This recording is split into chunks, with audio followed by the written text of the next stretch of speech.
ಚಾಮರಾಜನಗರದಲ್ಲಿ ಇವತ್ತು ಆರ್ಎಸ್ಎಸ್ ಪಥಸಂಚಲನ ಇಂದು ಮಧ್ಯಾಹ್ನ ನಡೆಯುತ್ತೆ.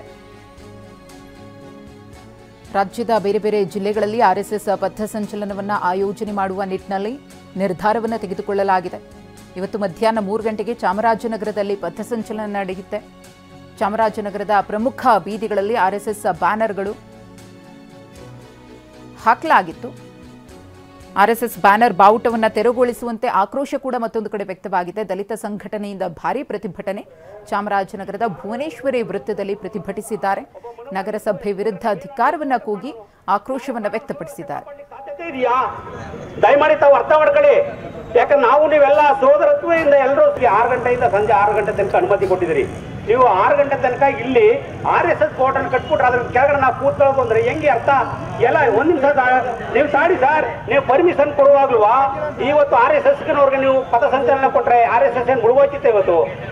ಇವತ್ತೇನು ಏನಾಗ್ತಿತ್ತು, ನಾಳೆ ಮಾಡ್ಕೊಂಡ್ರೆ ಏನಾಗ್ತದೆ? ಇದ ನಮಗೆ ತತ್ವ ವಿರುದ್ಧವಾಗಿ ಆಗ್ತಕ್ಕಂಥದ್ದು. ಇದು ನಮಗೆ ವಿರುದ್ಧವಾಗಿ ನೀವು ಪ್ರತ್ಯೇಕವಾಗಿ ಒಂದು ಕಡೆ ಆರ್ಎಸ್ಎಸ್ ಚಟುವಟಿಕೆಗಳಿಗೆ ನಿರ್ಬಂಧ ಆಯಿತು. ಇದೀಗ ಮತ್ತೊಂದು ಪ್ಲಾನ್ ರೆಡಿ ಆಗಿದೆ. ಅದೇನಪ್ಪಾ ಅಂದ್ರೆ ಆರ್ಎಸ್ಎಸ್ ಸಂಬಂಧಿತ ಸಂಸ್ಥೆಗಳ ಜಮೀನಿಗೂ ಕೂಡ ಅಂಕುಶ ಬೀಳುತ್ತಾ ಅನ್ನೋ ಪ್ರಶ್ನೆ. ಪ್ರಿಯಾಂಕಾ ಖರ್ಗೆ ಅವರಿಗೆ ಕೆಲ ಕಾಂಗ್ರೆಸ್ ನಾಯಕರಿಂದಲೇ ಈ ರೀತಿಯ ಸಲಹೆ ಹೋಗಿದೆ. ಅರ್ಧಕ್ಕೆ ನಿಂತಿದ್ದ ಆರ್ಎಸ್ಎಸ್ ಲ್ಯಾಂಡ್ ಆಡಿಟ್ ಮಾಡುವಂತೆ ಸಲಹೆಯನ್ನ ಕೊಟ್ಟಿದ್ದಾರೆ ಕಾಂಗ್ರೆಸ್ನ ಕೆಲ ನಾಯಕರು. ಆರ್ಎಸ್ಎಸ್ ಅಂಗಸಂಸ್ಥೆಗಳಿಗೆ ಮಂಜೂರು ಮಾಡಿದ್ದ ಭೂಮಿ ಪರಿಶೀಲನೆ ಆಗುತ್ತಾ? ಮತ್ತೆ ಸರ್ಕಾರ ಮಂಜೂರು ಮಾಡಿದ ಭೂಮಿ ಪರಿಶೀಲನೆಗೆ ಚಿಂತನೆ ನಡೆದಿದೆ. 2023ರಲ್ಲೂ ಸರ್ಕಾರ ಬಂದ ಆರಂಭದಲ್ಲೇ ಪರಿಶೀಲಿಸಲಾಗಿತ್ತು. ಬಳಿಕ ಅರ್ಧಕ್ಕೆ ಸ್ಥಗಿತಗೊಂಡಿದ್ದಂತಹ ಆರ್ಎಸ್ಎಸ್ ಲ್ಯಾಂಡ್ ಆಡಿಟ್ ಹಂಚಿಕೆಯಾದ ವಿವಾದಿತ ಭೂಮಿಗಳ ಶಾರ್ಟ್ ಲಿಸ್ಟ್ಗೆ ಚಿಂತನೆಯನ್ನ ಮಾಡಲಾಗಿದೆ. ಬಿಜೆಪಿ ಸರ್ಕಾರದ ಅವಧಿಯಲ್ಲಿ ಆರ್ಎಸ್ಎಸ್ಗೆ ಜಮೀನನ್ನ ಹಂಚಿಕೆ ಮಾಡಲಾಗಿತ್ತು. ಹಂಚಿಕೆ ಮಾಡಿದ್ದ ಭೂಮಿಯನ್ನ ಪರಿಶೀಲಿಸಲಿರುವ ಸರ್ಕಾರ ದೇವನಹಳ್ಳಿಯ ಹರಳೂರಿನಲ್ಲಿ ಚಾಣಕ್ಯ ವಿವಿ ಸ್ಥಾಪನೆಗೆ ಭೂಮಿಯನ್ನ ಮಂಜೂರು ಮಾಡಲಾಗಿದೆ. ಶಿಕ್ಷಣ ಮತ್ತು ಸಾಮಾಜಿಕ ಅಧ್ಯಯನ ಕೇಂದ್ರಕ್ಕೆ 116 ಎಕರೆ ಭೂಮಿ, ಬೈಯಪ್ಪನಹಳ್ಳಿಯಲ್ಲೂ ಕೂಡ 8.32 ಎಕರೆ ಭೂಮಿ ಮಂಜೂರಾಗಿದೆ. ರಾಷ್ಟ್ರೋತ್ಥಾನ ಪರಿಷತ್ತಿಗೆ ಶೈಕ್ಷಣಿಕ ಉದ್ದೇಶಗಳಿಗೆ ಭೂಮಿ ಮಂಜೂರಾಗಿದೆ. ಹೊಸಪೇಟೆ ತಾಲೂಕಿನ ಜಂಬುನಾಥನಹಳ್ಳಿಯಲ್ಲೂ ಕೂಡ ಜಮೀನು ಮಂಜೂರಾಗಿದೆ. ರಾಷ್ಟ್ರೋತ್ಥಾನ ಪರಿಷತ್ಗೆ 5 ಎಕರೆ ಜಮೀನು ಮಂಜೂರಾಗಿದೆ. ಇದೆಲ್ಲದರ ಮರುಪರಿಶೀಲನೆ ಆಗಬೇಕು ಅಂತ ಹೇಳಿ ಈಗಾಗಲೇ ಕಾಂಗ್ರೆಸ್ನ ಕೆಲ ನಾಯಕರು ಕೂಡ ಪ್ರಿಯಾಂಕಾ ಖರ್ಗೆ ಅವರಿಗೆ ಸಲಹೆಯನ್ನ ಕೊಟ್ಟಿದ್ದಾರೆ. ಇದನ್ನ ಕೈಗೆತ್ತಿಕೊಳ್ತಾರಾ ಈಗ ಅನ್ನೋ ಕುತೂಹಲ. ಕಲಬುರಗಿ, ಚಿಕ್ಕಮಗಳೂರು, ಮೈಸೂರು, ಮಂಡ್ಯ, ಆನೇಕಲ್, ಯಾದಗಿರಿಯಲ್ಲೂ ಕೂಡ ಎಕರೆಗಟ್ಟಲೆ ಭೂಮಿ ಆರ್ಎಸ್ಎಸ್ಗೆ ಮಂಜೂರಾಗಿದೆ. ರಾಷ್ಟ್ರೋತ್ಥಾನ ಪರಿಷತ್ತಿಗೆ 25ರಿಂದ 30 ಎಕರೆ ಮಂಜೂರಾಗಿದೆ. ದಕ್ಷಿಣ ಬೆಂಗಳೂರಿನ ಚೆನ್ನೇನಹಳ್ಳಿಯಲ್ಲೂ ಕೂಡ ಭೂಮಿ ಮಂಜೂರು ಮಾಡಲಾಗಿದೆ. ಜನಸೇವಾ ಟ್ರಸ್ಟ್ ಹೆಸರಿನ ಸಂಸ್ಥೆಗೆ 40.07 ಎಕರೆ, ತಾವರೆಕೆರೆಯಲ್ಲಿ ಜನಸೇವಾ ಟ್ರಸ್ಟ್ಗೆ 25 ಎಕರೆ, ಶಿವಮೊಗ್ಗದಲ್ಲಿ ನೀರಾವರಿ ಇಲಾಖೆಗೆ ಸೇರಿದ 2 ಎಕರೆ ಜಾಗ, ಅಧ್ಯಯನ ಸಂಶೋಧನೆ ತರಬೇತಿ ಕೇಂದ್ರದ ಹೆಸರಿನಲ್ಲಿ ಜಮೀನನ್ನ ಮಂಜೂರು ಮಾಡಲಾಗಿದೆ. ಇದೆಲ್ಲದರ ಪರಿಶೀಲನೆ ಆಗಬೇಕು ಅಂತ ಹೇಳಿ ಸೂಚನೆ.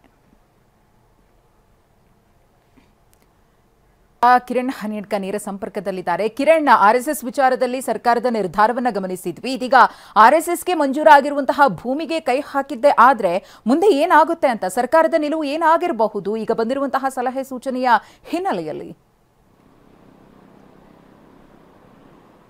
ಮಧುಶ್ರೀ, ಮೊದಲು ಈ ವಿಚಾರ ಚರ್ಚೆಗೆ ಬಂದಿದ್ದು ಬಿಜೆಪಿ ಸರ್ಕಾರದ ಅವಧಿಯಲ್ಲಿ ದೇವನಹಳ್ಳಿ ಸಮೀಪದ ಹರಳೂರಿನಲ್ಲಿರುವಂತಹ ಚಾಣಕ್ಯ ವಿಶ್ವವಿದ್ಯಾಲಯಕ್ಕೆ ಸುಮಾರು 116 ಎಕರೆ ಭೂಮಿಯನ್ನ ಸರ್ಕಾರ ಕೊಟ್ಟಿತ್ತು ಅನ್ನುವಂಥ ವಿಚಾರದ ಚರ್ಚೆ ಆದಂತಹ ಸಂದರ್ಭದಲ್ಲಿ RSSಗೆ ಕೊಟ್ಟಂತಹ ಭೂಮಿ ಮತ್ತು RSSನ ಸಂಬಂಧಿತ ಸಂಸ್ಥೆಗಳು ಸಹಯೋಗದಲ್ಲಿರುವಂತಹ ಸಂಸ್ಥೆಗಳಿಗೆ ಕೊಟ್ಟಿರುವಂತಹ ಭೂಮಿಗಳ ಬಗ್ಗೆ ತನಿಖೆ ಆಗಬೇಕು ಅಥವಾ ಆ ನಿಟ್ಟಿನಲ್ಲಿ ಆಡಿಟ್ ಆಗಬೇಕು ಅನ್ನುವಂಥ ವಿಚಾರ ಚರ್ಚೆಗೆ ಬಂತು.